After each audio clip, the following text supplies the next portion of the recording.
Hi guys and welcome back to the channel Deepak Yadav Education. Welcome to the Daily Hindu News and Editorial Analysis of 14th of June 2024. तो guys आज है तारीख 14 जून 2024 और है Friday. देखेंगे आज के द हिंदू कंप्लीट न्यूज़पेपर को एनालाइज करेंगे। बट लेक्चर में आगे बढ़ने से पहले अगर आपको इस लेक्चर का पीडीएफ चाहिए तो क्या करना है, सबसे पहले डाउनलोड करना है टेलीग्राम, देन उसके बाद जाके सर्च बॉक्स में टाइप करना दीपक यादव एजुकेशन यूपीएससी।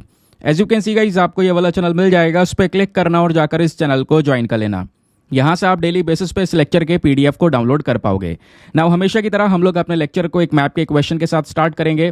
तो आज आप सभी को मैप में जाकर देखना है नागरहोल टाइगर रिजर्व को कहाँ पर है एग्जैक्टली लोकेटेड, इसको अच्छे से मैप में देखना। देन उसके बाद आकर नीचे कॉमेंट सेक्शन में टाइप करना, जिससे कि आप लोग इसको लंबे समय तक याद रख पाओगे। साथ ही साथ एक क्वेश्चन सॉल्व करेंगे जो कि यूपीएससी पैटर्न के ऊपर बेस्ड है। डेली बेसिस पे हम यहाँ पर एक प्रैक्टिस क्वेश्चन को भी सॉल्व करते हैं। कल के वीडियो में दोस्तों हमने नाइट्रस ऑक्साइड के बारे में पढ़ा था, याद होगा, बहुत सारी डिटेल्स मैंने आपके साथ में शेयर की थी। तो उस नाइट्रस ऑक्साइड को देखते हुए आपके पास में दो स्टेटमेंट्स हैं और ऑप्शन का जो पूछने का तरीका है वो थोड़ा सा अलग है। जैसा अब की बार 2023 में प्रीलिम्स में पूछे गए थे ना, उस प्रकार के ऑप्शन आज के इस क्वेश्चन में इंक्लूडेड है।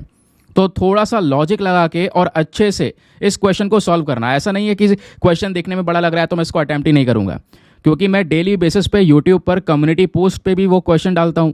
तो काफ़ी सारे लोग क्या करते हैं, जिस दिन क्वेश्चन बहुत लेंदी होता है वो पढ़ने से बचते हैं, उस दिन बहुत कम ही लोग क्वेश्चन अटेम्प्ट करते हैं। जिस दिन शॉर्ट क्वेश्चन होता है उस दिन ज़्यादा अटेम्प्ट करते हैं। वो क्लियरली दिखाई भी पड़ता है, आप चेक भी कर सकते हैं कम्युनिटी पोस्ट में। तो ऐसा मत क्या करो, क्योंकि एग्जाम में क्वेश्चन हर तरीके के मिलेंगे, शॉर्ट भी मिलेंगे, लॉन्ग मिलेंगे, कुछ ऐसे भी मिलेंगे जिसमें ऐसे ऑप्शंस भी होंगे। तो अभी से यहाँ पर आदत डालोगे, हैबिट डालोगे, तभी यहाँ पे सारी चीज़ें पॉसिबल हो पाएंगी। ठीक है। और वैसे भी आप यूपीएससी की प्रिपरेशन कर रहे हो तो इन सब चीज़ों से मतलब फिर बचना क्यों, मुझे तो ये समझ में नहीं आ रहा है। चलिए फिलहाल के लिए क्वेश्चन देखते हैं। तो स्टेटमेंट 1 ये बोलता है, India is the world's largest source of nitrous oxide. Bharat एक सबसे बड़ा सोर्स है नाइट्रस ऑक्साइड का, सबसे ज़्यादा यहीं से रिलीज होता है, कह सकते हो। स्टेटमेंट 2 ये बोलता है, India uses a significant amount of nitrogen based fertilisers. Bharat एक अच्छी खासी मात्रा में नाइट्रोजन बेस्ड फर्टिलाइजर्स का इस्तेमाल करता है। तो बताइए दोनों स्टेटमेंट्स में से अब यहाँ पर कौन सा सही है। पहला ऑप्शन ये बोलता है कि बोथ स्टेटमेंट, यानी कि पहला भी सही है और दूसरा भी करेक्ट है, लेकिन statement 2 is the correct explanation of statement 1। पहला तो आपका ये हो गया ऑप्शन कि हाँ, स्टेटमेंट दूसरा जो है ये करेक्ट एक्सप्लेनेशन है 1 वाले स्टेटमेंट का। दूसरा वाला यहाँ पर ऑप्शन ये बोलता है कि स्टेटमेंट 1 और स्टेटमेंट 2 दोनों करेक्ट हैं, लेकिन स्टेटमेंट 2 जो है ये करेक्ट एक्सप्लेनेशन नहीं है पहले वाले का। तीसरा वाला ऑप्शन ये बोलता है स्टेटमेंट 1 तो सही है लेकिन स्टेटमेंट 2 हमारा बिल्कुल गलत है। चौथा ऑप्शन बोलता है स्टेटमेंट 1 इनकरेक्ट है, स्टेटमेंट 2 हमारा सही है। तो बताइए इन चारों ऑप्शन में से कौन सा यहाँ पर इसका सही उत्तर होना चाहिए। सभी को इसका आंसर नीचे कमेंट सेक्शन में लिखना है। एटलीस्ट सभी को इसमें पार्टिसिपेट करना है, जैसे आप लोगों को मैं डेली बेसिस पे बोलता हूँ। बाय द वे इसका जो आंसर है वो मैंने आपको टेलीग्राम पर प्रोवाइड करवा दिया है, वहाँ से भी आप इसको चेकआउट कर सकते हो। और अगर वहाँ पर आंसर नहीं मिलता है तो भी कोई परेशान होने की ज़रूरत नहीं है, क्योंकि वीडियो के लास्ट में इसको हम करेक्ट तरीके से एक्सप्लेन करेंगे, हर एक चीज़ मैं आपको समझाऊंगा। ठीक है, तो चलो शुभारंभ करते हैं और चलते हैं सबसे पहले थंबनेल वाले इंपॉर्टेंट आर्टिकल की तरफ। आज के न्यूज़पेपर में पेज नंबर 1 पर यह आर्टिकल प्रेजेंट है दोस्तों। ये इसका टैग गलत लग गया है। तो पेज नंबर 1 पे बात हो रही है नीट एग्जाम स्कैम के बारे में। आपको पता होगा पिछले कुछ दिनों से लगातार ये टॉपिक चर्चाओं में बना हुआ है। अभी इसमें कुछ नए अपडेट्स आ चुके हैं, इस वजह से आज डिस्कस कर रहा हूँ। आज से लगभग 5 से 6 दिन पहले मैंने पूरा एक प्रॉपर वीडियो बनवाया है कि नीट एग्जाम स्कैम था क्या एग्जैक्टली। यहाँ पर जो एनटीए है, that is national testing agency, जिसने यहाँ पर इस एग्जाम को कंडक्ट करवाया है। स्पेशली एनटीए, आपको पता होगा कि जो एंट्रेंस एग्जामिनेशंस होते हैं कॉलेज में जाने के लिए, उन एग्जामिनेशंस को कंडक्ट करवाता है, उनके रिजल्ट्स वगैरह लेकर आता है। तो एनटीए नीट का एग्जाम भी कंडक्ट करवाता है। अब की बार का जो नीट एग्जाम हुआ तो उसमें बहुत सारी धांधली हुई है, ऐसा यहाँ पे दोस्तों हमको देखने को मिला। पता ये चला कि अब की बार जो एग्जाम हुआ था उस समय पर एग्जाम लीक हुआ बिहार में, लेकिन उसके बारे में ज़्यादा जानकारी फैली नहीं, ज़्यादा कुछ इन्फॉर्मेशन लोगों तक आई नहीं। इस चक्कर में वो मामला वहीं दब गया। एग्ज़ाम हो गया। अब एग्ज़ाम होने के बाद में जब रिजल्ट आया तो एनटीए ने काफ़ी सारे कमाल कर दिए। जैसे रिजल्ट दे दिया इन्होंने 4 जून को। 4 जून वो तारीख थी जब अब की बार इलेक्शंस के रिजल्ट्स अनाउंस करे गए थे। तो इंडिया भर के जो लोग हैं वो इलेक्शंस के रिजल्ट में लगे हुए थे। साइड से एनटीए ने अपने रिजल्ट जारी कर दिए। लो, हमारा रिजल्ट भी आ गया। अब जब रिजल्ट आया तो उसमें पता ये चला कि 67 बच्चे ऐसे हैं जिनकी ऑल इंडिया रैंक 1 है। ठीक है, चलो आ सकती है, क्या दिक्कत है, लेकिन ऑल इंडिया रैंक 1 के साथ साथ 67 ये बच्चे वो हैं जिनके 720 में से 720 नंबर हैं। फिर उसके बाद में पता ये चला 2 बच्चे ऐसे भी निकल कर आए जिनके नंबर 718 और 719 हैं, जो कि आ ही नहीं सकते नीट एग्जाम में, क्योंकि नीट एग्जाम में एक क्वेश्चन 4 मार्क्स का होता है। गलत हुआ तो यहाँ पर सीधा 4 कटेंगे, 5 कटेंगे, एक मतलब और कट जाता है, और अगर यहाँ पे पूरा हुआ तो 720 आएंगे, या तो 720 या 715। लेकिन ये क्या हिसाब हुआ, 718 719 कैसे आ गए? जब एनटीए से पूछा गया तो इन्होंने ये बोला कि वो 2 बच्चे ऐसे हैं जिनको थोड़ा टाइम का इशू हो गया था, इस वजह से हमने उनको ग्रेस मार्क्स दे दिए हैं। अब यहाँ पर पूरा का पूरा जो मामला है वो पलट गया दोस्तों। अब ग्रेस मार्क्स के बारे में सुनिएगा, एनटीए की वेबसाइट क्या बोलती है, इनका जो प्रोविजन है, जितने प्रावधान है, वो ये बोलते हैं कि अगर कोई टाइम का इशू होता है तो हम उसको एक्स्ट्रा टाइम दिया जाएगा। यानी इनके प्रोविजंस में ग्रेस मार्क्स की कोई चर्चा ही नहीं है, और आज तक नीट के इतिहास में ग्रेस मार्क्स कभी दिए ही नहीं गए। पहली बार यहां पर ये ग्रेस मार्क्स दिए गए। अब ज्यादातर लोगों को पता होगा कि केवल 2 बच्चों को ग्रेस मार्क्स दिए गए, नहीं, ये 2 बच्चे नहीं है, ये 2 बच्चे तो वो हैं जिनके नंबर 718 और 719 देखने को मिले। ग्रेस मार्क्स जिन बच्चों को दिया गया है दोस्तों, वो बच्चे हैं 1563। 1563 नीट स्टूडेंट्स आपको देखने को मिलेंगे जो ग्रेस मार्क्स के साथ में अब की बार क्लियर किए हैं। तो यहां पर एक बड़ी प्रॉब्लम देखने को मिली। जब यह मुद्दा धीरे धीरे गर्म हुआ, उसके बाद कोर्ट के अंदर में पिटीशंस डाली गई, सुप्रीम कोर्ट तक मुद्दा पहुंच चुका है। सुप्रीम कोर्ट ने फटकार भी लगा दी एनटीए की, और इनसे इन सभी किस्सों के ऊपर अपनी जो कह सकते हो कि जवाब है वो मांगा है एनटीए का, कि बताइए क्या हो रहा है। उसके अलावा ये सुनिएगा दोस्तों, एक पिटीशन यहाँ पर आप कह सकते हो जो फिजिक्स वाला के सीईओ हैं अलक पांडे जी, साथ ही साथ में एक एडवोकेट जे साई दीपक, आपको पता होगा ये दोनों ही बहुत ही प्रोमिनेंट पर्सनालिटीज़ हैं, काफ़ी चर्चाएं में रहते हैं। तो यहाँ पर ये दोनों ने मतलब अलक पांडे की साइड से कह सकते हो कि एक पिटीशन वगैरह डाली गई थी, पिटीशन फाइल की गई थी, जहाँ पर मेंशन किया गया कि जो ये ग्रेस मार्क्स हैं, ये ग्रेस मार्क्स का डिसीजन एनटीए का खुद का है, ना कोई प्रोविजन है, ना कोई रूल्स एंड रेगुलेशन है। भैया बता तो दो थे पहले, क्या ग्रेस मार्क्स का प्रोविजन आ गया है? कुछ भी नहीं पता, ना ही मेंशनड है कहीं पर, आपने as it is grace marks दे दिए, ये गलत है। मैटर पहुंचा कोर्ट में, और कोर्ट में सरकार ने, ध्यान रखना, गवर्नमेंट ने यहां पर सुप्रीम कोर्ट को कोर्ट में ही इन्फॉर्म कर दिया है कि ये जो 1563 नीट स्कोर कार्ड्स इनको ग्रेस मार्क्स दिए गए हैं, इनको कैंसिल कर दिया गया और इनके एग्जाम दोबारा होंगे। तो सुप्रीम कोर्ट ने हमारी सरकार का जो ये रिकॉर्ड्स वगैरह हैं उनको कह सकते हो अभी देखा है, और इन्होंने बोला है कि जो भी स्कोर कार्ड हैं 1563 बच्चों के, ऐसे कैंडिडेट जिनको यहाँ पे एक ग्रेस मार्क्स मिला है उसके साथ में उन्होंने क्लियर किया है, वो सब कैंसिल हो जाएंगे। और ये जो कैंडिडेट है दोस्तों, इनका रीटेस्ट होगा, केवल इनका रीटेस्ट के लिए अभी इंफॉर्मेशन आई है। बताया जा रहा है कि लगभग इनका रीटेस्ट हो सकता है, लाइकली वर्ड यूज किया जा रहा है, हो सकता है यहाँ पर जून 23 को हो जाए, है ना। 23 जून को रीटेस्ट करवा दिया जाएगा और इनका रिजल्ट 30 जून को डिक्लेयर हो जाएगा, लगभग 7 दिन बाद। ठीक है, ये क्लियर हो गया। अब दोस्तों बात यहां पर यह आ रही है कि एक मामला तो चलो सुलझा, दूसरी तरफ जो स्टूडेंट्स हैं वो ये प्रोटेस्ट कर रहे हैं। बात यहां पर केवल ग्रेस मार्क्स की नहीं है, इतने इतने नंबर आए हैं बच्चों के, और जो एग्जाम लीक हुआ है, पेपर लीक हुआ है, उसको लेकर आप क्या करोगे?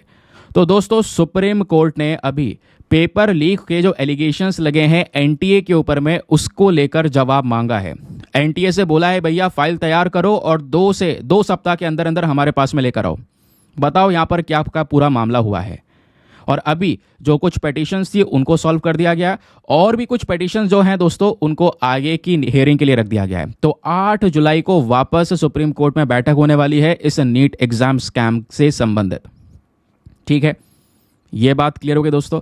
तो ये पूरा का पूरा मामला आज के समय पर चल रहा है। यह जो नया अपडेट है वो मैंने आपको बता दिया कि इतने स्टूडेंट्स का दोबारा रीटेस्ट होगा, और मान लो यहाँ पर इन स्टूडेंट्स में से दोबारा रीटेस्ट देने तो जाएंगे, ग्रेस मार्क्स मिला है इन्हें, लेकिन अगर कोई नहीं गया बच्चा तो क्या होगा? तो अगर कोई नहीं गया है तो उसका रिजल्ट कैसे डिक्लेयर किया जाएगा, इसे सुनिएगा। उसका जो ग्रेस मार्क्स दिया गया था ना वो हटा दिया जाएगा, जो उसके खुद के ओरिजिनल मार्क्स थे उसके बेसिस पर यहाँ पे उसको वापस से लिस्ट में इंक्लूड किया जाएगा। तो वापस से बहुत सारे चेंजेस होने वाले हैं लिस्ट के अंदर में। तो जिनको ग्रेस मार्क्स दिया गया और वो एग्जाम नहीं देने जाएगा, उसका ग्रेस मार्क्स हट के जो उसका एग्जैक्ट स्कोर आया था वो यहाँ पर रखा जाएगा। ठीक है। अदरवाइज जो एग्ज़ाम देने जाएंगे तो उनका जो रीटेस्ट पर जो उनका परफॉर्मेंस होगा उसके बेसिस पर उनका रिजल्ट डिक्लेयर होगा। ठीक है, क्लियर। तो चलिए आते हैं अगले आर्टिकल पर, लेकिन आगे बढ़ने से पहले एक इंपॉर्टेंट इन्फॉर्मेशन दोस्तों, अगर आप लोग हमारे पेड ग्रुप्स को ज्वाइन करना चाहते हैं, आपके पास में बढ़िया मौका है इसको ज्वाइन करने का। यहाँ पर डेली करंट नोट्स के पीडीएफ वगैरह प्रोवाइड करवाए जाते हैं। फॉर एग्जाम्पल, आपको इस वीडियो के अंदर में न्यूज़ आर्टिकल को प्रॉपर तरीके से एक्सप्लेन किया जाता है। एक आर्टिकल को एक्सप्लेन तो करते हैं, उसके साथ साथ बहुत सारा बैकग्राउंड इन्फॉर्मेशन, लिखित में आपके प्रॉपर नोट्स, मेंस का क्वेश्चन कैसे बन सकता है, प्रीलिम्स में कैसे क्वेश्चन बन सकता है, वो सारी चीज़ें इंक्लूड करके दी जाती हैं। और वो सारे नोट्स जो बैकग्राउंड डेटा होता है वो सब दोस्तों एक पीडीएफ में आपको कंपाइल करके दिया जाता है। एक ऐसा पीडीएफ जिसका प्रिंट आउट वगैरह आप निकलवा सकते हैं। एक ऐसा पीडीएफ आपको मिलता है जो हिंदी और इंग्लिश दोनों भाषाओं में प्रोवाइड करवाया जाता है। दोस्तों यहाँ पर इसी के साथ ये ग्रुप इस तरीके से आपको प्रोवाइड करता है कि सारी चीज़ें सीक्वेंस में मैनेज होती हैं और आपके सारे का सारा जो डेटा है वो सिक्योर रहेगा।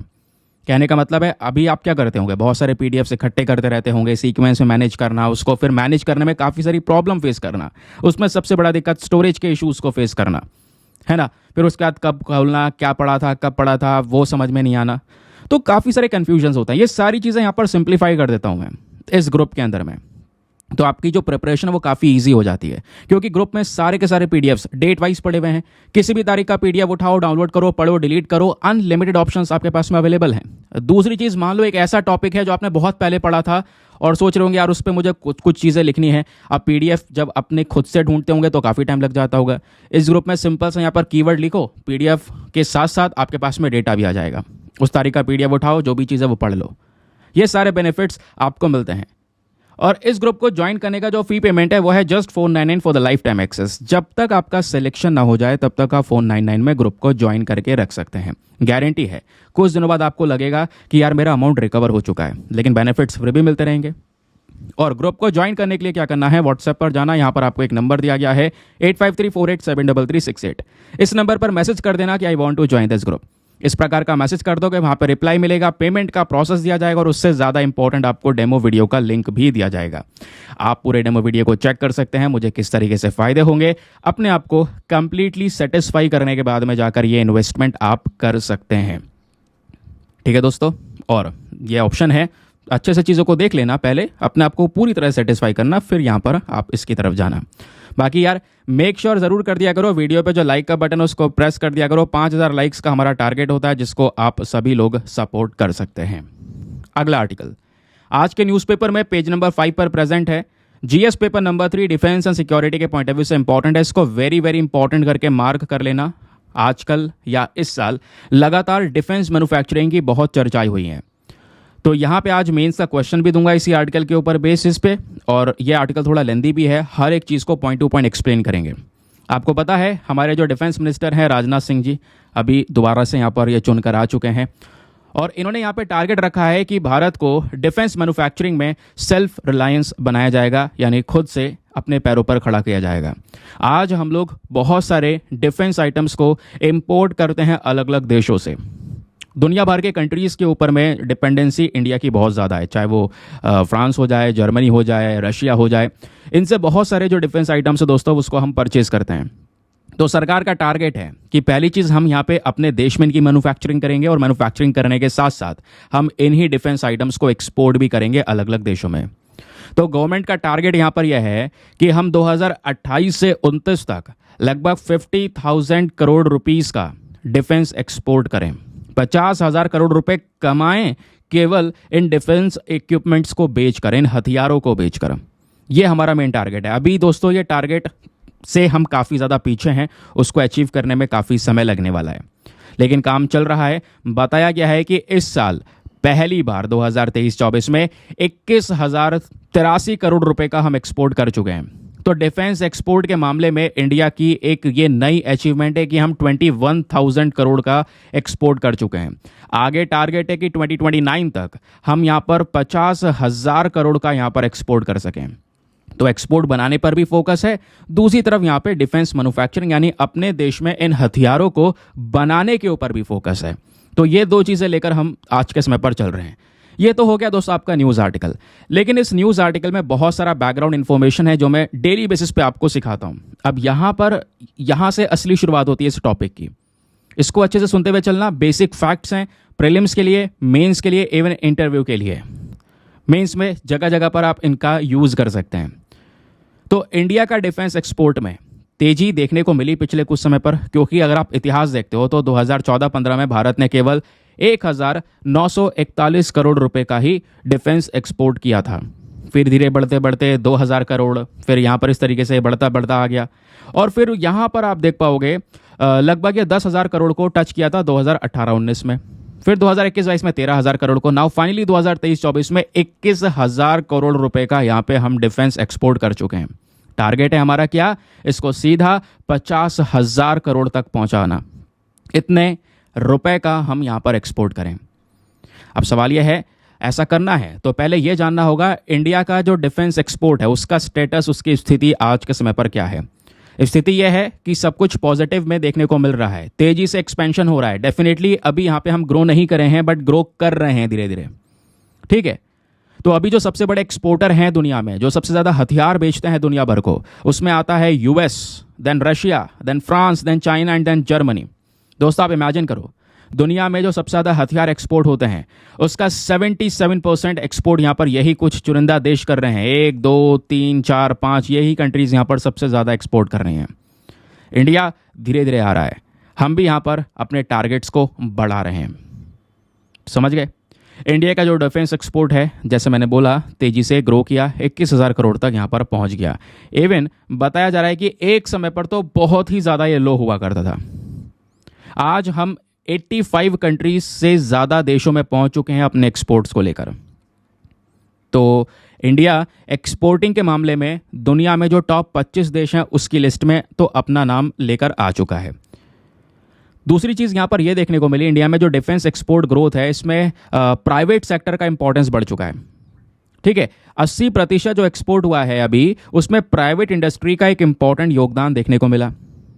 क्वेश्चन यह है कि आखिरकार हम क्या एक्सपोर्ट कर रहे हैं कि दुनिया में टॉप 25 कंट्रीज में आ चुके, ग्रोथ देखने को मिली। तो उसमें दोस्तों हम लोगों ने एक्सपोर्ट किया है missiles, rocket, torpedoes, artillery guns, drones, इस प्रकार की और भी वेरियस डिफेंस आइटम्स हम आज के समय पर एक्सपोर्ट कर रहे हैं। इंडिया की जो प्राइवेट कंपनीज हैं प्लस जो डिफेंस पीएसयूज आपको देखने को मिलेंगे, पब्लिक सेक्टर अंडरटेकिंग्स की हम लोग बात कर रहे हैं, ये 75 से ज़्यादा देशों में पहुंच चुके हैं अपने डिफेंस आइटम्स को लेकर इस एक्सपोर्टिंग के मामले में, जिसमें कुछ कंट्रीज़ ये हैं जहाँ पे Italy, Maldives, Sri Lanka, Russia, France, Nepal, Mauritius, Sri Lanka, Israel, Egypt, UAE, Bhutan, Ethiopia, Saudi Arabia, Philippines, Poland, Spain, Chile. ये वो कंट्रीज़ है दोस्तों जो इंडिया के लिए मेजर एक्सपोर्ट डेस्टिनेशंस है, जहाँ पर सबसे ज़्यादा हम अपने वेपन्स को एक्सपोर्ट कर रहे हैं। समझ गए। अब बात आती है India as a defence exporter.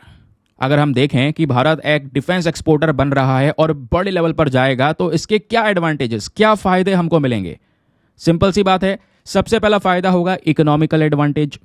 भाई जितना ज़्यादा डिफेंस आइटम हम एक्सपोर्ट करेंगे उतना ज़्यादा फॉरेन करेंसीज कमाएंगे, विदेशों से पैसा आएगा क्योंकि हम व्यापार कर रहे हैं।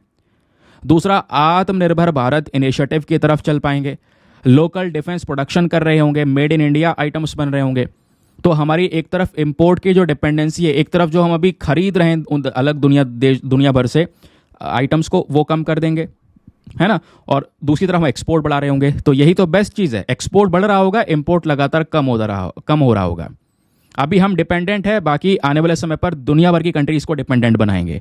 तो इसका एक फ़ायदा क्या होगा, इकोनॉमिकल एडवांटेज होगा, नहीं होगा, बिल्कुल फॉरेन करेंसीज को बहुत सारा कमाया जाएगा। दूसरा एडवांटेज हो सकता है integration with global defence supply chain.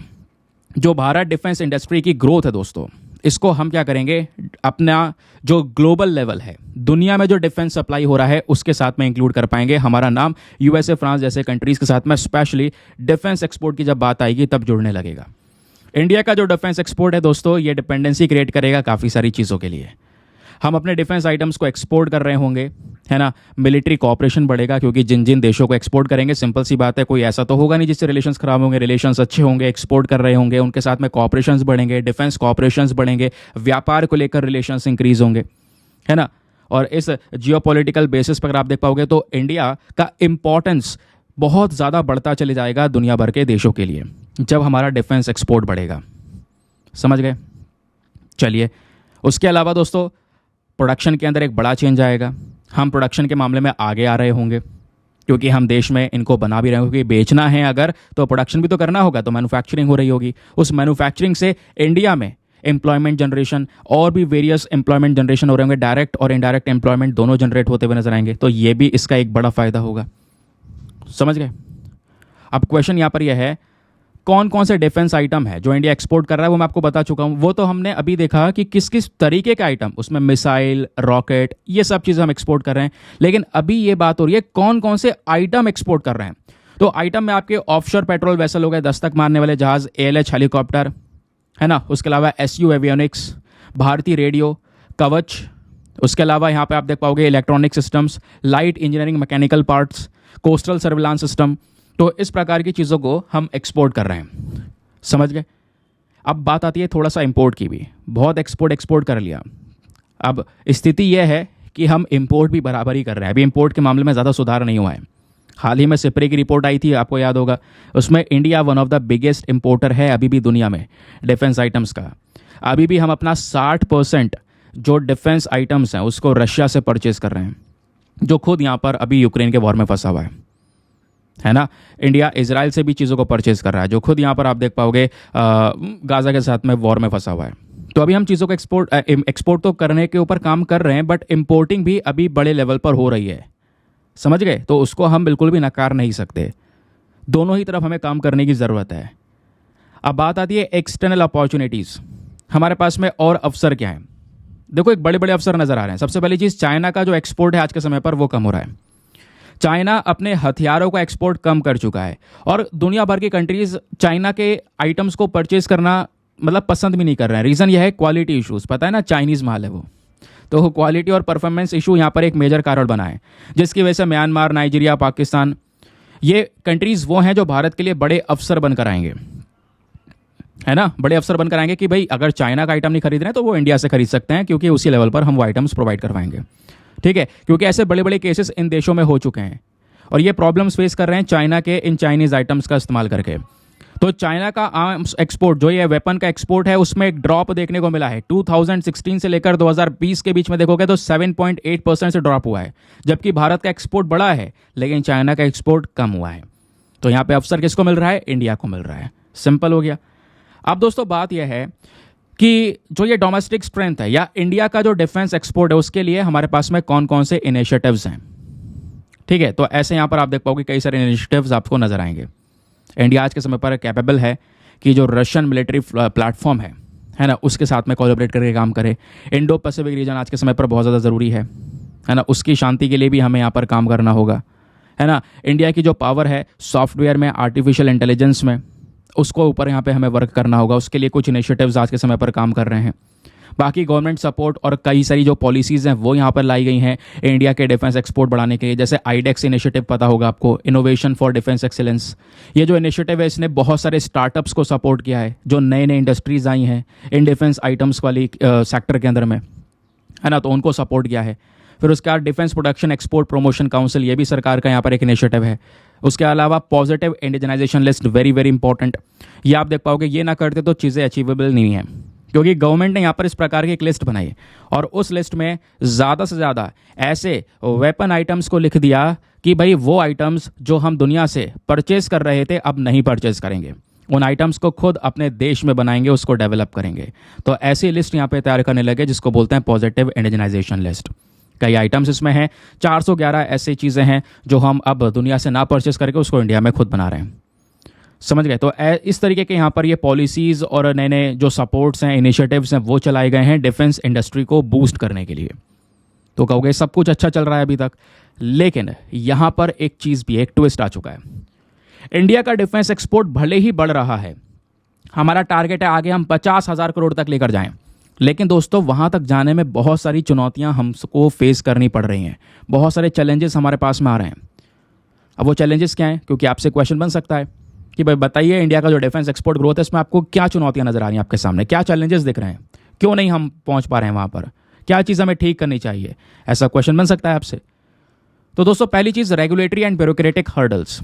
कहने का मतलब है ब्यूरोक्रेटिक रेजिस्टेंस, बहुत सारी पुरानी प्रैक्टिसेस, ऐसी चीज़ें दोस्तों यहाँ पर आपको देखने को मिल जाती हैं।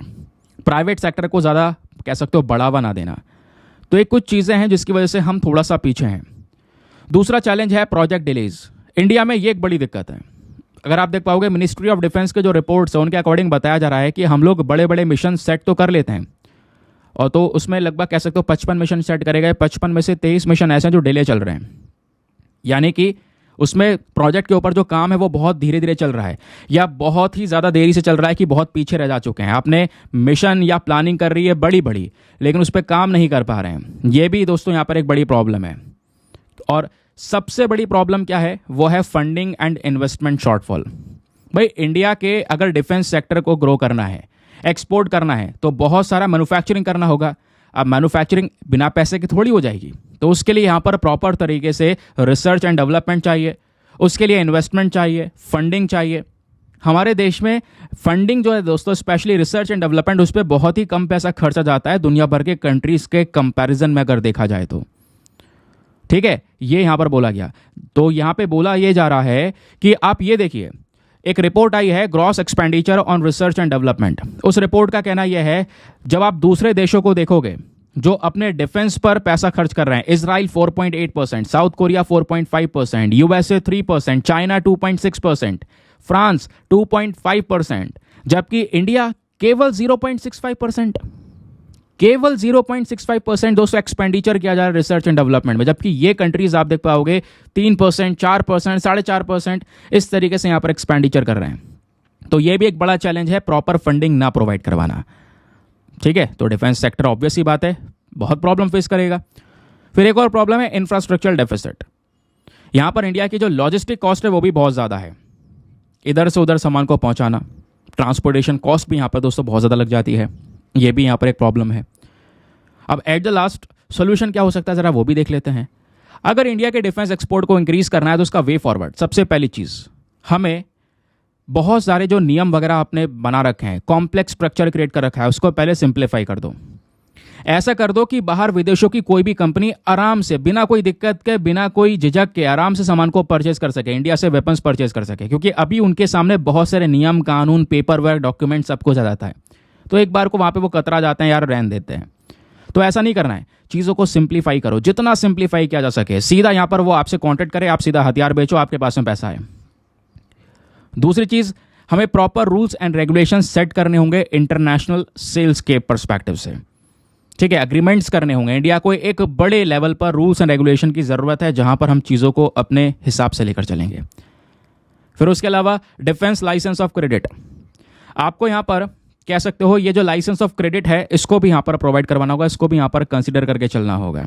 फिर नए नए इनोवेशन और टेक्नोलॉजी लाइसेंस भी यहाँ पर लेकर आना होगा, एक कॉन्सेप्ट लेकर आना होगा। समझ गए? तो ये जो लाइसेंस फ्रेमवर्क है इसकी ज़रूरत है। उसके अलावा दोस्तों यहाँ पर डिफेंस और एजुकेशन सेक्टर को मिलाना होगा, ये भी ज़रूरी है, क्योंकि अगर आप डिफेंस इनोवेशंस करोगे तो भारत को ज़रूरत है रिसर्च एंड डेवलपमेंट करने की। तो रिसर्च एंड डेवलपमेंट में पैसा खर्च करना, एडवांस टेक्नोलॉजीज़ को लेकर आना, नए इन्वेंशंस करने के लिए R&D ये बहुत ज़रूरत है। तो आपको उसके साथ क्या कर सकते हो, अपने डिफेंस को एजुकेशन सेक्टर के साथ में इंटीग्रेट कर सकते हैं। समझ गए? तो इंडिया का डिफेंस एक्सपोर्ट एक बड़े लेवल पर ग्रो हो सकता है, बट अगर इन कुछ स्टेप्स के ऊपर में अगर थोड़ा फोकस किया जाए तो। क्लियर हो गया? चलिए आगे आते हैं नेक्स्ट आर्टिकल पर। लेकिन आगे बढ़ने से पहले अगर आपने अच्छे से सारी चीज़ों को सुना है तो एक मेंस का क्वेश्चन आप लोगों के लिए है। क्वेश्चन यह है, what is the status of India's defence export and why are they expected to grow further in the future. ठीक है, पहली बात, भारत का जो ये डिफेंस निर्यात है, डिफेंस एक्सपोर्ट है, उसका स्टेटस क्या, उसकी स्थिति क्या है, ज़रा ये बताइए। और भविष्य में मतलब क्या उम्मीद दिख रही है, कितना बढ़ सकता है ये, तो उसके बारे में थोड़ा चर्चा कीजिए 250 शब्दों में। एक बार हिंदी में रीड कर देता हूं ताकि हिंदी माध्यम वाले एस्पिरेंट भी बढ़िया से पढ़कर एक खूबसूरत सा आंसर लिख सकें। क्वेश्चन है, भारत के रक्षा निर्यात की स्थिति भविष्य में उनके और बढ़ने की उम्मीद क्यों है, बताइए। ऐसा क्या है और ऐसा क्यों है, ये भी आपने मेंशन करना होगा कि हम कैसे ग्रो करेंगे और क्यों ग्रो कर सकते हैं। 250 शब्दों में आंसर लिखने के बाद में कहाँ पे सबमिट करना है दोस्तों, टेलीग्राम पर जाना, वहाँ पे जाके सर्च बॉक्स में लिखना Deepak Yadav education mains group, full form लिखना, मेरा टेलीग्राम चैनल मिलेगा जहाँ पे ऑलरेडी 78,000 से ज़्यादा लोग जुड़ चुके हैं। आप भी जुड़कर अपने आंसर्स को लिखकर सबमिट कर सकते हैं। और अपने आंसर को सबमिट करने के साथ साथ एक छोटा सा काम और करना है, एटलीस्ट सभी लोगों को 2-2 आंसर्स रिव्यू करने हैं। जब आप सभी लोग 2-2 आंसर्स को रिव्यू करोगे, बहुत सारे फायदे होंगे आपको भी और सामने वाले को भी। आपको कुछ इंपॉर्टेंट पॉइंट्स मिलेंगे जो आप अपने नोट्स में इंक्लूड कर सकते हो। सामने वाले के आंसर में अगर कोई मिस्टेक होती है तो आप उनके बता सकते हो कि यहाँ पर इंप्रूवमेंट की आवश्यकता है। ठीक है, चलिए आगे आते हैं नेक्स्ट एक और इम्पॉर्टेंट आर्टिकल की तरफ। आज के ही न्यूज़पेपर में, ये पेज नंबर गलत है, टैग भी गलत है, तो इसको पेज नंबर में देखिएगा। ये शायद 4 या 5वें पेज नंबर पर आपको ये आर्टिकल देखने को मिल जाएगा। अभी आपको बताएं दोस्तों, अलग अलग जो मंत्रालय है वो अलग अलग मिनिस्टर्स को सौंप दिया गया है। सारे मिनिस्टर्स चुनकर आ चुके हैं। फिनांस मिनिस्टर कौन है, एक्सटर्नल अफेयर मिनिस्टर कौन है, डिफेंस मिनिस्टर कौन है, रेलवे मिनिस्टर कौन है, हर एक की जानकारी आपको पता है। यहाँ पर एक और चीज़ है दोस्तों, वो है नेशनल सिक्योरिटी एडवाइज़र। एक और बहुत ही ज़्यादा अहम पोस्ट जो देश की सुरक्षा के बारे में बात करते हैं, उस सुरक्षा को देखते हुए प्रधानमंत्री के साथ में रहकर उनको सुझाव देते हैं। तो ये जो नेशनल सिक्योरिटी एडवाइज़र है ये कौन है? तो पिछली बार अजीत डोभाल साहब थे, तो अजीत डोभाल साहब जी को वापस से अपॉइंट कर लिया गया है as a national security adviser. ठीक है, और साथ ही साथ अब की बार प्रधानमंत्री का प्रिंसिपल सेक्रेटरी कौन बना है? तो प्रधानमंत्री के जो प्रिंसिपल सेक्रेटरी बने हैं वो हैं यहाँ पर पीके मिश्रा साहब। तो यहाँ पर आप देख पाओगे, ये रहे पीके मिश्रा, ये रहे अजीत डोभाल जी, ये रहे हमारे प्रधानमंत्री। तो दोस्तों यहाँ पे एक बहुत इंपॉर्टेंट पोस्ट है एनएसए। मैं आपको आगे बताऊंगा इसके बारे में क्या होता है ये नेशनल सिक्योरिटी एडवाइजर। समझ गए? तो अभी के लिए अजीत डोभाल साहब जी वापस से रीअपॉइंट कर लिए गए हैं। चलिए अब जरा इनके बारे में जानते हैं और एनएसए के बारे में जानते हैं। नेशनल सिक्योरिटी एडवाइजर एक सीनियर ऑफिशियल पर्सन होता है national security council of India का। ध्यान सुनिएगा दोस्तों, एक सबसे इंपॉर्टेंट बॉडी होती है हमारे देश के अंदर में, वो होती है नेशनल सिक्योरिटी काउंसिल। देश की सुरक्षा के बारे में बात करती है। तो नेशनल सिक्योरिटी काउंसिल को लीड कौन करता है? उसके जो सीनियर ऑफिसर होते हैं वो होता है नेशनल सिक्योरिटी एडवाइजर। और आज के समय पर एनएसए यानी नेशनल सिक्योरिटी एडवाइजर हमारे कौन हो गए? अजीत डोभाल जी हो गए। ठीक है, यूनियन कैबिनेट मिनिस्टर में सेम रैंक के आपको ये पर्सन देखने को मिलेंगे। ये जो पोस्ट है बहुत ही ज़्यादा पावर्स के साथ में आती है। जो नेशनल सिक्योरिटी एडवाइजर होता है बहुत ही ज़्यादा पावरफुल पर्सन और एक पावरफुल ऑफिस में बैठता है भारत सरकार में। ये जो पूरी पोस्ट है दोस्तों एनएसए, इसकी ये स्टार्ट की गई थी 1998 से। आगे मैं आपको बताऊंगा इसके बारे में। सवाल यह है कि चलो पोस्ट के बारे में जान लिया हमने, अब इस नेशनल सिक्योरिटी एडवाइजर का काम क्या होता है, रोल क्या होता है, ज़रा ये बताइए। सबसे पहली चीज़, जो ये एडवाइज़र होता है इसको लगातार टास्क दिया जाता है कि वो हमारे प्रधानमंत्री को रेगुलर बेसिस पर एडवाइस करेगा। अब एडवाइस किस बेसिस पे करेगा?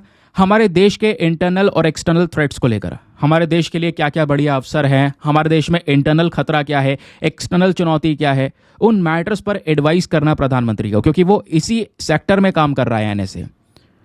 कोई सेंसिटिव इशू है, उन सेंसिटिव इशूज़ को यहाँ पर देखने का काम करना। तो भारत का जो नेशनल सिक्योरिटी एडवाइज़र है, ध्यान रखिएगा, वो प्रधानमंत्री का एक स्पेशल पर्सन है जो चाइना, पाकिस्तान, इजराइल और इनके सिक्योरिटी अफेयर्स को लेकर भी सारे डिस्कशंस करता है। और नेशनल सिक्योरिटी एडवाइज़र को हर एक इंटेलिजेंस दिया जाता है। Raw, IB, NTRO, MI, DIA, NIA, सारे इंटेलिजेंस एजेंसीज एनएसए के पास में होती है। उन सबसे रिपोर्ट्स लेते हैं, उनके साथ में कोऑर्डिनेट करके काम करते हैं और वो सारी रिपोर्ट्स को तैयार करने के बाद में प्रधानमंत्री के साथ में डिस्कस भी करते हैं, उनको प्रेजेंट भी करते हैं। तो ये जो नेशनल सिक्योरिटी एडवाइज़र है, इसको भी दोस्तों असिस्ट करने के लिए एक और पोस्ट आती है, वो आती है डेप्यूटी नेशनल सिक्योरिटी एडवाइज़र। जैसे आपको पता होगा speaker, deputy speaker, PM, deputy PM, NSA, deputy NSA. समझ गए? अब दोस्तों बात यह है, जो ये पूरा का पूरा पॉलिसी ग्रुप है, ये एक मेन मैकेनिज्म है। यहाँ पर अलग अलग मिनिस्टर्स कोऑर्डिनेट करके काम करते हैं। इसमें कौन कौन से ग्रुप ऑफ मेंबर्स होते हैं, ध्यान रखिएगा। जो ये नेशनल सिक्योरिटी पॉलिसी होती है, जब देश की सुरक्षा के लिए बात करते हैं, पॉलिसीज़ वगैरह सेट करते हैं, तो उसमें जो मेंबर्स हैं, नीति आयोग के vice chairman, cabinet secretary, 3 military chiefs, Reserve Bank of India के governor, foreign secretary, home secretary, finance secretary, defence secretary, ये सभी लोग यहाँ पर दोस्तों इसमें प्रेजेंट होते हैं। समझ गए? तो नेशनल सिक्योरिटी एडवाइजर कितनी रेलिवेंट पोस्ट है, समझ गए? अब दोस्तों जैसे मैंने आपको बोला था स्टार्टिंग में ही कि ये एक मेन ऑफिशियल हैं नेशनल सिक्योरिटी काउंसिल के। तो एनएसए तो जान लिया, अब जरा एनएससी के बारे में जान लेते हैं, ये काउंसिल क्या है। दोस्तों national security council of India की जब बात करते हैं तो ये एक इंपॉर्टेंट एग्जीक्यूटिव गवर्नमेंट एजेंसी है। अगेन जिसके पास में टास्क यही है कि वो हमारे प्रधानमंत्री को नेशनल सिक्योरिटी के मैटर्स के ऊपर में एडवाइस करे कि भाई आपको ये करना चाहिए। इस बॉडी को, नेशनल सिक्योरिटी काउंसिल को बनाया गया था हमारे former prime minister Atal Bihari Vajpayee ji के थ्रू। 19 नवंबर 1998 में इस काउंसिल को तैयार किया गया और इसके जो पहले नेशनल सिक्योरिटी एडवाइजर बने थे वो थे ब्रजेश मिश्रा साहब। ठीक है, क्लियर हो गया। एनएससी से पहले यानी कि इस काउंसिल से पहले कोई बॉडी नहीं हुआ करती थी क्या? तो इस काउंसिल से पहले दोस्तों ये जितनी भी एक्टिविटीज़ हुआ करती थी सिक्योरिटी की, वो सब प्रिंसिपल सेक्रेटरी हैंडल किया करता था। क्लियर? अब नेशनल सिक्योरिटी काउंसिल के मेंबर्स कौन कौन होते हैं? तो एक तो ऑफिशियल पर्सन पता है भैया, नेशनल सिक्योरिटी एडवाइजर, एनएसए तो है ही। एनएसए तो मेन व्यक्ति है ना जो एनएससी को लीड करेगा। एनएसए के अलावा, नेशनल सिक्योरिटी एडवाइजर के अलावा इसमें deputy national security adviser, minister of defence, external affair, home minister, finance of the government of India, vice chairman of NITI Aayog, members of national security council, ये सब मतलब ये सभी लोग यहाँ पर मेंबर्स होते हैं हमारे नेशनल सिक्योरिटी काउंसिल के। प्रधानमंत्री जो है, हमारे जो प्रधानमंत्री हैं, वो इसकी मीटिंग वगैरह भी कंडक्ट करते हैं। समझ गए? दूसरे मेंबर्स को भी इसमें इनवाइट कर लिया जाता है मंथली बेसिस पर। कभी कभी जब जब ज़रूरत होती है तो दूसरे मेंबर्स को भी इसमें इनवाइट कर सकते हैं नेशनल सिक्योरिटी काउंसिल में। तो ये भी इसमें ऑप्शन अवेलेबल है। तो सिक्योरिटी एडवाइज़र और सिक्योरिटी काउंसिल क्या होता है, ये बेसिक चीज़ है, ध्यान रखना बहुत ही ज़्यादा ज़रूरी है, क्योंकि क्वेश्चन बन सकता है प्रीलिम्स के पॉइंट ऑफ व्यू से। समझ गए? चलिए आगे आते हैं एक और एडिटोरियल पर। आज का एडिटोरियल बहुत ही ज़्यादा इंपॉर्टेंट है और इसमें भी मैं आपको मेंस का क्वेश्चन देने वाला हूं। तो आज आपको 2 मेंस क्वेश्चन मिलेंगे। चाहो तो आराम से टाइम निकाल के अटेम्प्ट करना, चाहो तो आपकी चॉइस से एक ही अटेम्प्ट करना। ठीक है? तो दोस्तों आज का जो एडिटोरियल है बहुत ही ज़्यादा इंपॉर्टेंट है। फिर बोल रहा हूँ, हमारा एनवायरमेंट के पॉइंट ऑफ व्यू से आप इसको लिंक कर पाएंगे। बात हो रही है कि भारत का एक क्वार्टर ऑफ हिस्सा आज के समय पर डेजर्टिफिकेशन के तौर पर जा रहा है। डेजर्टिफिकेशन समझ रहे हो? यानी उनको वो बेसिकली डेजर्ट में कन्वर्ट होते चले जा रहे हैं। जहाँ पर अच्छी खासी घास, पेड़, पौधे, ये सब कुछ है, वो बेसिकली यहाँ पे मरुस्थल बनता चले जा रहा है ना? लगातार वो रेगिस्तान बनता चले जा रहा है। तो इस डेजर्टिफिकेशन को रोकना हमारे लिए आज के समय पर एक प्राइमरी गोल होना चाहिए, जो कि नहीं है। ये एक बहुत बड़ा खतरा आने वाली फ्यूचर जनरेशन के लिए। वो चीज़ या राइटर ने इस एडिटोरियल के अंदर में एक्सप्लेन की है। तो चलिए डिस्कस करते हैं इस एडिटोरियल को। लंबा चौड़ा आर्टिकल है, बहुत मस्त है, और कहने की बात है कि अगर इसमें देखेंगे तो हर एक चीज़ को टच किया गया है। इसका मेरिट क्या है, मतलब प्रॉब्लम्स क्या होंगी, कॉजेज़ क्या हैं, एट द लास्ट इसका सोल्यूशन क्या है, फिर लास्ट में आपको क्वेश्चन भी मिलेगा। तो आपको एक होलिस्टिक अंडरस्टैंडिंग मिलेगी। चलिए बात करते हैं combating the desertification demon. Desertification क्या है? डेजर्टिफिकेशन दोस्तों आज के समय पर एक एनवायरमेंट के पर्सपेक्टिव से एक बड़ी चिंता है। ये एक सीधा खतरा है हमारी फूड सिक्योरिटी को, इकोनॉमिक स्टेबिलिटी को, एग्रीकल्चर सेक्टर को। भाई पेड़ पौधे खत्म हो जाएंगे, घासें वगैरह खत्म हो जाएगी, ज़मीन की फर्टिलिटी खत्म हो जाएगी, सूख जाएगा सब, पानी सूख जाएगा, तो वो जो मरुस्थल बन जाएगा, ना ही वहाँ पे आप फूड ग्रो कर सकते हो, ना ही एग्रीकल्चर प्रैक्टिस कर सकते हो। उस एरिया की इकोनॉमिक स्टेबिलिटी वगैरह सब बेकार हो जाएगी। और ऐसे ही दोस्तों जो ज़मीन है वो बढ़ती चली जा रही है। बताया जा रहा है हमारे देश में आधा डिग्रेडेड लैंड आपको देखने को मिलेगा। आधे से ज़्यादा लैंड ऐसा है जो डिग्रेडेड है और प्रॉब्लम्स आ रही हैं। इसकी वजह से देश में फूड सिक्योरिटी को लेकर इंपैक्ट पड़ सकता है। ठीक है, ये यहां पर मेंशन किया गया है। तो बोला यह जा रहा है कि अगर हम इफेक्टिव तरीके से इस डेजर्टिफिकेशन से नहीं लड़ेंगे तो एक लॉन्ग टर्म बड़ा इंपैक्ट पड़ेगा, खाने का अकाल पड़ सकता है आने वाले समय में। अच्छा, इतनी बड़ी कंडीशन है जी। तो चलिए अब बात करते हैं इस डेजर्टिफिकेशन की स्थिति भारत में एग्जैक्टली है क्या। तो बोला यह जा रहा है कि ऑलमोस्ट जितने भी इंडियन स्टेट्स हैं, जितने भी राज्य हैं, सभी राज्यों में दोस्तों ये डिग्रेडेड लैंड की जो कह सकते हो वॉल्यूम है वो इंक्रीज हो रहा है। ऐसे ज़मीन बढ़ती चली गई है पिछले 15 सालों में। आज के समय पर हमारे देश में जितना भी डिग्रेडेड लैंड है जो इस तरीके से ख़राब हो चुका है, उसमें राजस्थान के पास में 22 से 23% है। उसके बाद महाराष्ट्र, देन गुजरात। ये 3 वो राज्य हैं जहाँ पर सबसे ज़्यादा इस प्रकार के मरुस्थल आपको देखने को मिलेंगे। और 2021 का जो एस्टिमेट है इसरो का, उसमें यह बोला गया है मिजोरम एक ऐसा स्टेट है जहाँ पर एक one of the fastest rate of desertification हमारे भारत में हो रहा है। मिजोरम में भी तेजी से यहाँ पर डेजर्टिफिकेशन बढ़ रहा है दोस्तों। ये सारी चीज़ें एक डेजर्ट में बदल रही हैं। फिर 2003 से 5 के बीच में और 2018 से 19 के बीच का गैप देखोगे तो 188% से दोस्तों जो हमारी लैंड्स हैं वो डिग्रेड हुई हैं, ऐसा मेंशन किया गया। अरुणाचल प्रदेश में 46% से बढ़ोतरी देखने को मिली। नागालैंड में 29% से इंक्रीमेंट देखने को मिला। तो डेजर्टिफिकेशन पूरे हॉलिस्टिक कंट्री में इंक्रीज हो रहा है। अब दोस्तों यहाँ पर इसमें जो अफेक्टेड लैंड टाइप्स है वो क्या है ज़रा ये जानिए। पहले आता है रेन फेड फार्मलैंड। लगभग 37 मिलियन हेक्टेयर जो डिग्रेडेड लैंड है वो अनइरिगेटेड है, जहाँ पे कोई सिंचाई नहीं देखने को मिलेगी। अनइरिगेटेड एग्रीकल्चर लैंड है जहाँ पर वाटर इरोजन आपको देखने को मिलेगा, विंड इरोजन देखने को मिलेगा। वाटर इरोजन, विंड इरोजन की वजह से यहाँ पर डिग्रेडेशन हुआ है। वो एरियाज बिल्कुल बेकार हो चुके हैं। पानी सारे न्यूट्रिएंट्स को बहा ले गई, हवा सारे न्यूट्रिएंट्स को बहा ले गई। अब यहाँ पर दोस्तों क्या है, ये सब मेन कॉज बन रहे हैं डिग्रेडेशन के। तो एक तरीका, एक तो ये हो गया। दूसरा फॉरेस्ट लैंड। फॉरेस्ट लैंड की बात करेंगे तो approximately 21 million hectare of forest land, जो जंगल का हिस्सा है, यानी हमारे जो फॉरेस्ट एरिया है उसका 30% हिस्सा जो है वो डिग्रेड हो चुका है, ख़त्म हो चुका है।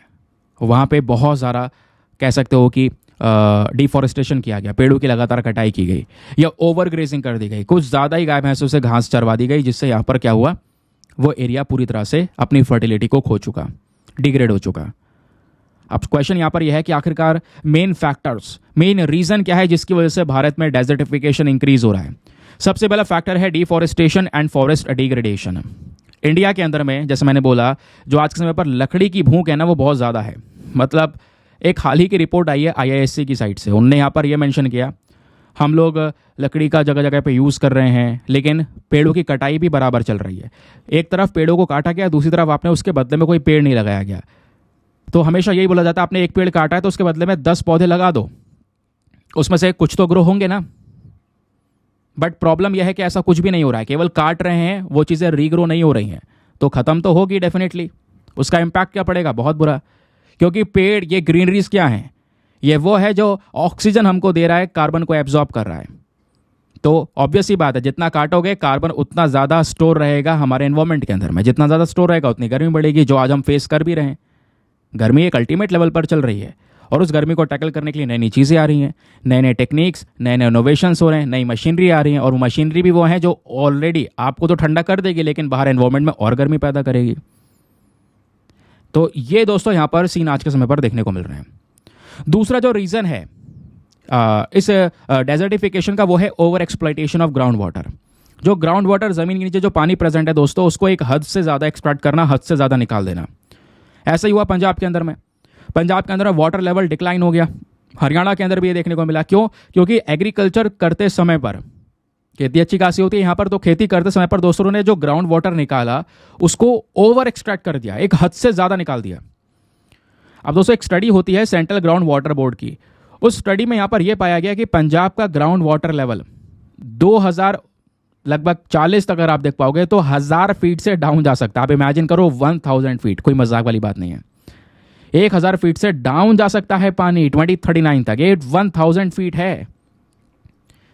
फिर यहां पर एक और कारण है, वो है salinity increase in coastal areas. हमारे जो कोस्टल रीजन है, तट वाले हिस्से हैं, जैसे गुजरात हो गया, तमिलनाडु हो गया, ये समुद्र के किनारे हैं। यहाँ पर जो सी वाटर है, समुद्र का पानी है, वो हमारे ग्राउंड वाटर के साथ में मिल रहा है। और ग्राउंड वाटर के साथ में मिलने के बाद में दोस्तों क्या हो रहा है, मिट्टी में एक खारापन आ रहा है, नमक जो है, क्योंकि आपको पता है समुद्र का पानी खारा होता है, खारा मतलब थोड़ा नमकीन होता है। वैसे यहाँ पर मिट्टी में भी वो नमकीन बना देखने को मिलेगा। और मिट्टी में सैलिनिटी अगर बढ़ेगी तो उसकी प्रोडक्टिविटी, उसकी फर्टिलिटी बेकार हो जाएगी। वही किस्सा हमें इन जो कोस्टल एरियाज है यहाँ पर नज़र आ रहा है। तो ये भी एक कारण है डिग्रेडेशन का। फिर बात आती है माइनिंग एंड इंडस्ट्रियल एक्टिविटीज़। भाई आप अनरेगुलेटेड माइनिंग कर रहे हैं, है ना, खुलेआम खनन चल रहा है, खतरनाक तरीके से इंडस्ट्रियल ऑपरेशंस चल रहे हैं, मिट्टी गंदी तो हो ही रही है, सॉइल कॉन्टेमिनेशन हो रहा है, एयर पोल्यूशन हो रहा है ना। जितने जहाँ पे इंडस्ट्री लग रही है आसपास का जो लैंड है उसको आपने और डिग्रेड कर दिया। तो ये सब भी रीजन है दोस्तों जिसकी वजह से डेजर्टिफिकेशन इंक्रीज हुआ है। सबसे बड़ा एग्जाम्पल है कि भाई झारिया कोल फील्ड्स, झारखंड के अंदर झारिया कोल फील्ड्स है, वहाँ पर भी दोस्तों बहुत सारी माइनिंग एक्टिविटीज़ देखने को मिल रही हैं। और माइनिंग एक्टिविटीज़ की वजह से वहाँ की मिट्टी वगैरह सब खत्म कर दी गई, डेजर्टिफिकेशन भयंकर तरीके से बढ़ा। फिर उसके बाद प्रॉपर तरीके से लैंड डिग्रेडेशन न्यूट्रलिटी को फॉलो ना करना, यह भी एक रीज़न है। होता यह है कि भारत ने United Nation convention to combat desertification, ये जो अग्रीमेंट है, इसको अडॉप्ट किया। और हमने यहाँ पर हमने भी प्रॉमिस किया, वचन दिया, हम कमिट हो गए कि हम क्या करेंगे, अपने लैंड डिग्रेडेशन न्यूट्रलिटी को अचीव करेंगे। लेकिन दोस्तों उसको अचीव नहीं कर पा रहे हैं। जो लैंड डिग्रेडेशन है इसको रोक देंगे, लेकिन अभी तक रोक नहीं पाए हैं। फिर इस लैंड डिग्रेडेशन के पीछे या डेजर्टिफिकेशन के पीछे एक और रीजन है, वो है अर्बनाइजेशन एंड इंफ्रास्ट्रक्चर डेवलपमेंट। तेजी से शहरीकरण होना, शहरीकरण के साथ साथ दोस्तों यहाँ पे बड़े स्केल पर इंफ्रास्ट्रक्चर प्रोजेक्ट्स को लगाना, हाईवेज, एयरपोर्ट, इंडस्ट्रियल कॉरिडोर, इनकी वजह से भी लगातार एग्रीकल्चर लैंड्स के ऊपर में एक नेगेटिव इम्पैक्ट पड़ रहा है, जिसकी वजह से डेजर्टिफिकेशन इंक्रीज हो रहा है। एग्जाम्पल है Delhi Mumbai industrial corridor project का। ये जो प्रोजेक्ट है दोस्तों कई सारे स्टेट्स में फैला हुआ है। इसकी वजह से भारी मात्रा में जो ज़मीन है उसका उपजाऊपना खत्म हुआ है, लैंड्स डिग्रेड हो चुके हैं। तो ये डेवलपमेंट जो हो रहा है उस पर अच्छी तरीके से विचार ना करना और उसको इस तरीके से कह सकते हो एक एनवायरमेंटल एरिया से निकाल देना जहाँ पे एक नेगेटिव इम्पैक्ट हो रहा है, यह भी एक कारण है डिग्रेडेशन का। फिर एक और रीज़न है invasion of alien plant species. कहने का मतलब है विदेशों की कई सारी ऐसी प्रजातियां हैं, समझिए कुछ ऐसी प्रजातियां हैं पेड़ पौधों की जो विदेशों से आई गई हैं, विदेशों से इंट्रोड्यूस की गई हैं हमारे देश में, और आने के बाद में वो इतनी खतरनाक हो चुकी हैं कि हमारे देश की प्रजाति को खत्म करके वो ज़्यादा ग्रो हो रही हैं। उसी स्पीशीज़ को कह सकते हैं इन्वेजिव स्पीशी बोला जाता है या इन्वेजिव एलियन प्लांट स्पीशी बोला जाता है। ठीक है, तो ये वो प्लांट स्पीशीज है दोस्तों जिन्होंने इकोसिस्टम को बर्बाद किया। जैसे एक स्पीशी की बात हो रही है जिसका नाम है प्रोसोपिस।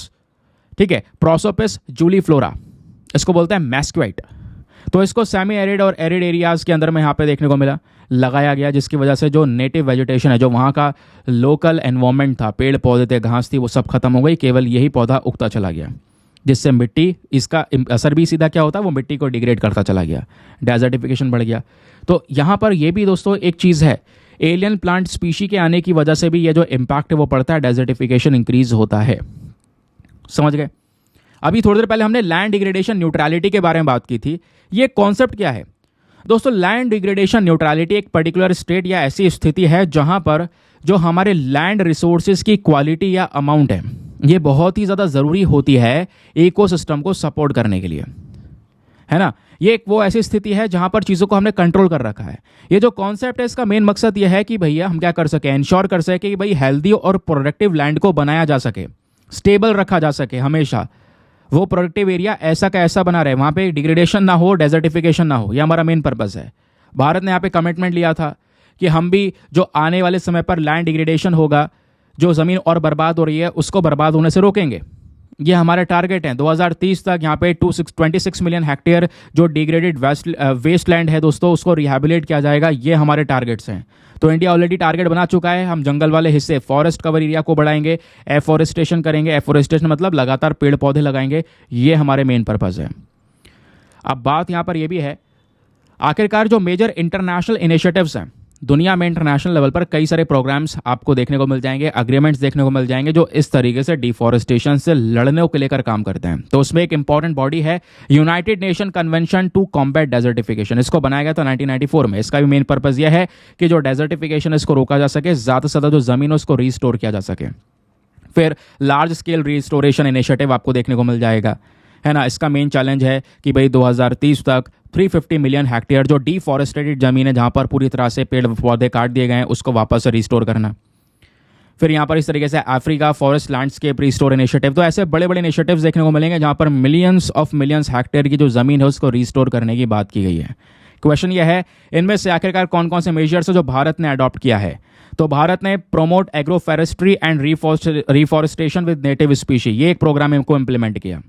ये टारगेट है जहाँ पर एग्रो फॉरेस्ट्री, यहाँ पे हम फोकस कर रहे हैं ज़्यादा से ज़्यादा पेड़ लगाने के ऊपर, घास लगाने के ऊपर में, एग्रीकल्चर सिस्टम को बड़ा करने के ऊपर फोकस कर रहे हैं, सॉइल की फर्टिलिटी को रिस्टोर करने के ऊपर फोकस कर रहे हैं, डेजर्टिफिकेशन के रोकने के ऊपर फोकस कर रहे हैं। ठीक है, फिर seed bio priming and seed encapsulation हो गया, फॉग हार्वेस्टिंग नेट हो गया। तो इस प्रकार के इनिशिएटिव्स जो हैं इंडिया ने यहाँ पर चलाए, उन इनिशिएटिव्स के यहाँ पर कुछ नाम लिखे गए हैं। समझ गए? ये बात दोस्तों यहाँ पर आपको क्लियर हो गई। चलिए नव आते हैं आज के मेंस के क्वेश्चन के ऊपर। क्वेश्चन क्या है? क्वेश्चन है, examine the primary challenges India faces in combating desertification. आपने बताना है कि आखिरकार मेन चैलेंजेस, मेन चुनौतियां क्या हैं जो भारत फेस कर रहा है इस डेजर्टिफिकेशन से लड़ने के लिए, इस मरुस्थलीकरण से लड़ने के लिए।